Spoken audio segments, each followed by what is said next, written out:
నిన్ను ఒక మేధావిగా మా అందరి జీవితాలను బాగుపరిచే వ్యక్తిగా నిన్ను ఎన్నుకున్నాం. కానీ నీకు ఏ స్టాటిస్టిక్స్ అవసరం లేదు, ఏ నిజాలు అవసరం లేదు.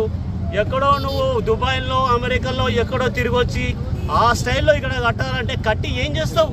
నీ కార్లు తిరిగి షికారు చేసుకోవడానికి ఊరంతా నాశనం చేస్తావా? అది అర్థం చేసుకోవాలి. ఇవాళ జేఏసీ ఫామ్ అయింది. ఇంకా ఎటువంటి ఉద్యోగాలకైనా అందరూ రెడీగా ఉన్నారు.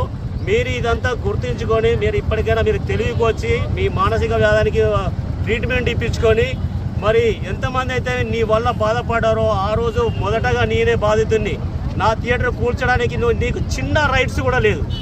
ఒక్క లీగల్గా నీకు ఏ 1% కూడా లేదు. నేను చట్టబద్ధంగా అక్కడ ఉన్నాను.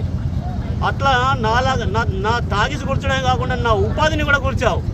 నీది క్రూరత్వం. ఇది నా మీద పగబట్టి చేసావు. అట్లాగే ఇక్కడ ఒక 1000 మందిని పగబట్టి నాశనం చేసినావు. కాబట్టి వీళ్ళందరికీ కూడా సరి అయిన న్యాయం చేసేదాకా నిన్ను ఎవరు విడిచిపెట్టారు.